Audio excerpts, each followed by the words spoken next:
ॐ नमो भगवते वासुदेवाय। जय श्री कृष्णा, जय सच्चे की।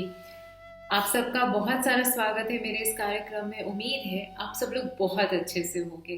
एक और सुंदर दिन, विष्णु भगवान का सुंदर प्यारी एकादशी का दिन आ गया है। इसे देवोत्थानी एकादशी, प्रबोधिनी एकादशी कहते हैं। ये एकादशी क्यों महत्वपूर्ण है, क्या इसकी महिमा है, क्या इसकी कथा और इसका शुभ मुहूर्त, चलिए मिलकर जानते हैं। साल 2020 की देवोत्थानी एकादशी तिथि का प्रारंभ होगा 25 नवंबर बुधवार की सुबह 2:42 से। देवोत्थानी एकादशी पारण मुहूर्त होगा 1:37 से 3:42 तक। 26 नवंबर को अवधि रहेगी 2 घंटे 6 मिनट की। एकादशी तिथि समाप्त होगी 26 नवंबर गुरुवार के दिन 5:10 पर। मान्यताओं के अनुसार भगवान विष्णु श्री हरि आषाढ़ माह के शुक्ल पक्ष की एकादशी के दिन 4 माह के लिए अपनी योग निद्रा में क्षीर सागर चले जाते हैं और फिर 4 महीने बाद कार्तिक मास के शुक्ल पक्ष की एकादशी के दिन ही वो अपनी योग निद्रा पूरी करके वापस उठते हैं। इसीलिए इस एकादशी को देव उठनी एकादशी के नाम से भी जाना जाता है। जब श्री हरि 4 महीने के लिए अपनी योग निद्रा में जाते हैं तो उस 4 माह के काल को हम चातुर्मास कहते हैं। ऐसे इन महीनों में कोई भी मांगलिक कार्य, शुभ कार्य, विवाह आदि नहीं होते। किंतु देव उठनी एकादशी के बाद से जब हमारे प्रभु, हमारे विष्णु भगवान श्री हरि जागृत अवस्था में आ जाते हैं तो हम मांगलिक कार्य शुरू कर देते हैं। तो इसीलिए कहते हैं कि देव उठनी एकादशी के बाद से ही मांगलिक कार्य फिर से शुरू हो जाते हैं। भगवान विष्णु को जगत का पालनहार माना जाता है और भगवान हरि को, भगवान विष्णु को एकादशी का दिन अति प्रिय है। और साथ में ही अगर ये एकादशी कार्तिक माह में आ जाए तो उसका बल, उसका प्रभाव, उसकी महिमा अनंत हो जाती है, क्योंकि कार्तिक माह स्वयं राधा रानी का प्रिय महीना है।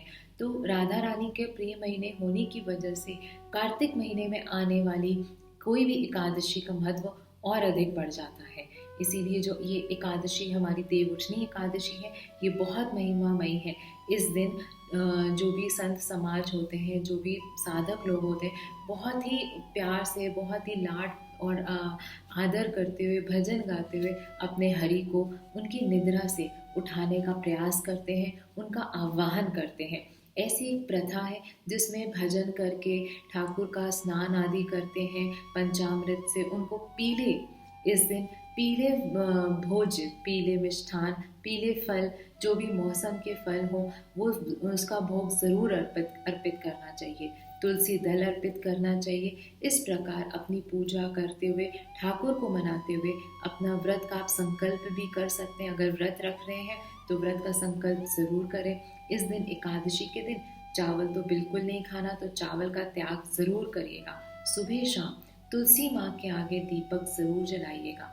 ये दिन तुलसी विवाह और शालिग्राम जी के विवाह का भी दिन माना गया है। इस दिन संध्या में तुलसी विवाह कराया जाता है। भगवान शालिग्राम और माता तुलसी के विवाह के पीछे एक प्रचलित कहानी है। ग्रंथों में इस बात का जिक्र मिलता है कि शंखचूड़ नाम का एक असुर था। उसकी पत्नी का नाम वृंदा था, जो बेहद पवित्र और सती थी। उसके सतीत्व को भंग किए बगैर उस राक्षस को हरा पाना मुमकिन नहीं था। ऐसे में भगवान विष्णु ने छलावा करके वृंदा का सतीत्व भंग कर दिया और उसके बाद भगवान विष्णु ने शंखचूड़ का वध कर दिया। इस छल के लिए वृंदा ने भगवान विष्णु को शिला रूप में परिवर्तित होने का श्राप दे दिया। उसके बाद भगवान विष्णु शिला के रूप में तब्दील हो गए और उन्हें शालिग्राम कहा जाने लगा। अगले जन्म में वृंदा ने तुलसी के रूप में जन्म लिया। भगवान विष्णु ने वृंदा को आशीर्वाद दिया कि बिना तुलसी दल के उनकी पूजा कभी संपूर्ण नहीं होगी। पौराणिक कथाओं के अनुसार भगवान विष्णु ने कहा कि कालांतर में शालिग्राम से तुलसी का विवाह होगा। देवताओं ने वृंदा की मर्यादा और पवित्रता को बनाए रखने के लिए भगवान विष्णु के शालिग्राम रूप का विवाह तुलसी से कराया। इसीलिए प्रत्येक वर्ष कार्तिक शुक्ल एकादशी के दिन तुलसी विवाह कराया जाता है। भगवान शिव के विग्रह के रूप में शिवलिंग की पूजा होती है। उसी प्रकार भगवान विष्णु के विग्रह के रूप में शालिग्राम की पूजा की जाती है। शालिग्राम की महिमा का क्या महत्व है? स्कंद पुराण के कार्तिक महात्म्य में भगवान शालिग्राम की स्तुति की गई है और कहा गया है कि इनके दर्शन से समस्त तीर्थों का फल प्राप्त होता है।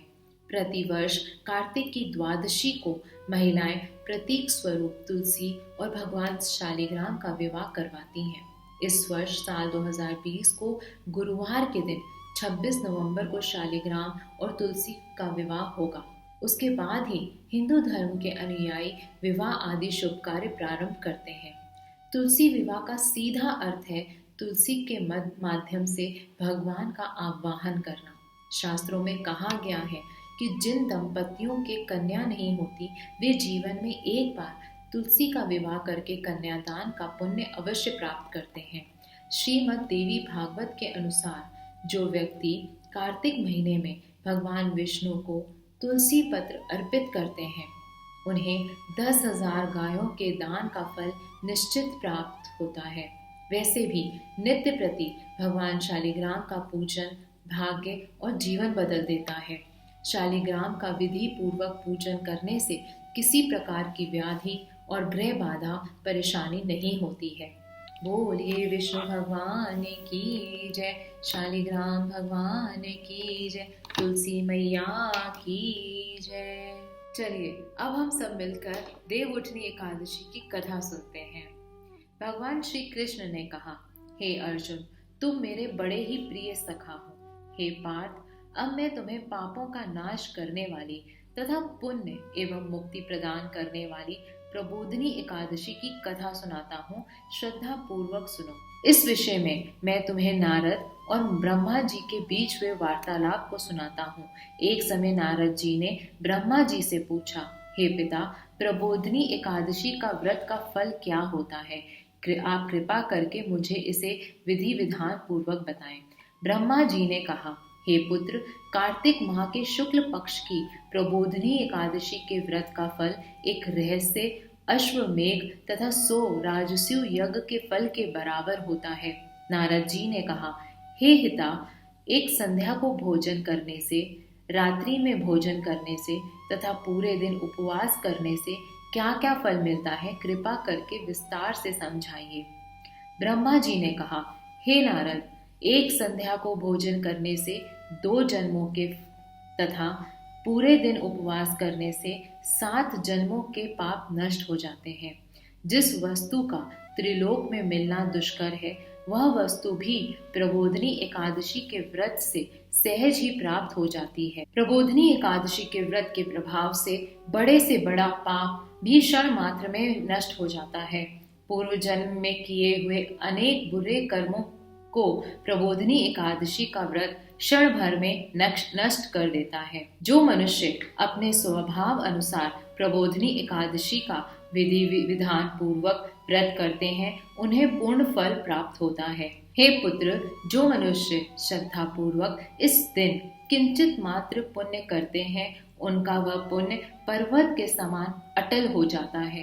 जो मनुष्य अपने हृदय के अंदर ही ऐसा ध्यान करते हैं कि प्रबोधिनी एकादशी का व्रत करूंगा, उनके 100 जन्मों के पाप नष्ट हो जाते हैं। जो मनुष्य प्रबोधिनी एकादशी को रात्रि जागरण करते हैं उनकी बीती हुई और आने वाली 10 पीढ़ियां विष्णु लोक में जाकर वास करती हैं और नरक में अनेक कष्टों को भोगते हुए उनके पितर विष्णु लोक में जाकर सुख भोगते हैं। हे नारद, ब्रह्म हत्या आदि विकट पाप भी प्रबोधिनी एकादशी के दिन रात्रि को जागरण करने से नष्ट हो जाते हैं।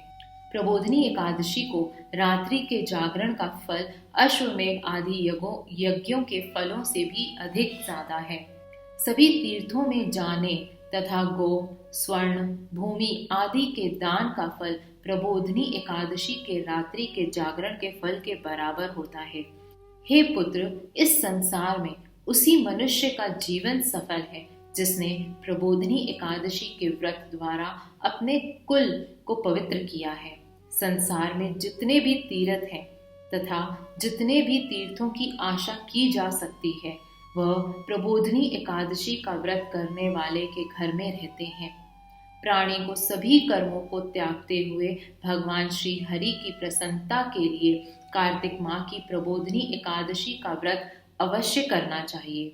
जो मनुष्य इस एकादशी के दिन व्रत करता है वह धनवान, योगी, तपस्वी तथा इंद्रियों को जीतने वाला होता है, क्योंकि एकादशी भगवान विष्णु की अत्यंत प्रिय है।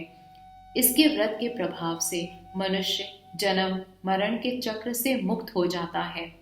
इस एकादशी के व्रत के प्रभाव से कायिक, वाचिक और मानसिक तीनों प्रकार के पापों का शमन हो जाता है। कार्तिक माह में प्रभु दान आदि से उतने प्रसन्न नहीं होते जितने कि शास्त्रों की कथा सुनने से प्रसन्न होते हैं। कार्तिक माह में जो मनुष्य प्रभु की कथा को थोड़ा बहुत पढ़ते हैं या सुनते हैं उन्हें 100 गायों के दान के फल की प्राप्ति होती है। ब्रह्मा जी की बातें सुनकर नारद जी बोले, हे पिता, अब आप एकादशी के व्रत का विधान कहिए और कैसा व्रत करने से पुण्य की प्राप्ति होती है, कृपा करके यह भी बताइए। नारद जी की बात सुनकर ब्रह्मा जी बोले, हे पुत्र, इस एकादशी के दिन मनुष्य को ब्रह्म मुहूर्त में उठना चाहिए तथा स्नान आदि से निवृत्त होकर व्रत का संकल्प जरूर करना चाहिए। उस समय भगवान विष्णु से प्रार्थना करनी चाहिए कि हे प्रभु, आज मैं निरंतर निराहार रहूंगा और दूसरे दिन भोजन करूंगा, इसीलिए आप मेरी रक्षा करें। इस प्रकार प्रार्थना करके भगवान विष्णु का पूजन करना चाहिए तथा व्रत प्रारंभ करना चाहिए। उस रात्रि को भगवान के समीप गायन, नृत्य, बाजे तथा कथा कीर्तन आदि करते हुए रात्रि व्यतीत करनी चाहिए। शंख के जल से भगवान को अर्घ देना चाहिए, उनका अभिषेक करना चाहिए। इसका फल तीर्थ दान आदि से करोड़ गुना अधिक होता है। कार्तिक माह में जो मनुष्य तुलसी जी से भगवान जी का पूजन करते हैं उसके 10,000 जन्मों के सभी पाप नष्ट हो जाते हैं। जो मनुष्य इस माह में श्री तुलसी जी के दर्शन करते हैं तथा स्पर्श करते हैं या ध्यान करते हैं या कीर्तन करते हैं या रोपण करते हैं अथवा सेवा करते हैं, वे 1000 कोटि युग तक भगवान विष्णु के लोक में वास करते हैं। जो मनुष्य तुलसी का पौधा लगाते हैं उनके कुल में जो पैदा होते हैं वे प्रलय के अंत तक विष्णु लोक में रहते हैं। बोलिए विष्णु भगवान की जय, तुलसी मैया की जय, शालिग्राम की जय, कार्तिक माह की जय। देखा ना, प्रभु विष्णु हमें कितना सुंदर मौका दे रहे हैं अपने सभी जानबूझ के किए हुए या अनजाने में किए हुए गलत कामों को सुधारने के लिए, एक छोटा सा पश्चाताप करने के लिए कि हम इस दिन को प्रभु में श्रद्धा भाव रखते हुए इस दिन को मनाएं, संकल्प लें अपने व्रत का और थोड़ी सी पूजा पाठ करते हुए, चाहे वो विष्णु सहस्त्रनाम हो, गोपाल सहस्त्रनाम हो, विष्णु भगवान का कोई भी मंत्र हो, उनका उच्चारण करते हुए, कथा सुनते हुए, भजन गाते हुए ये दिन व्यतीत करें। संध्या में तुलसी के आगे दीपक जरूर जलाएं और हो सके तो थोड़ा सा रात्रि का जागरण। कितना महिमावान है और इसकी कितना इसका प्रभाव है हम सब ने सुना। तो उम्मीद है ये दिन आप सबके लिए बहुत शुभकारी होगा। भगवान विष्णु श्री हरि हम सब पे बहुत कृपा करें, उन्होंने बहुत कृपा करी हुई है, उनका बहुत धन्यवाद भी। और चलती हूँ, उम्मीद है वीडियो अच्छा लगा होगा और अपने फ्रेंड्स और फैमिली में ज़रूर शेयर करिएगा। चैनल को सब्सक्राइब करना बिल्कुल मत भूलिएगा। जय सच्चे की जय श्री कृष्णा। हरि बोल हरि बोल।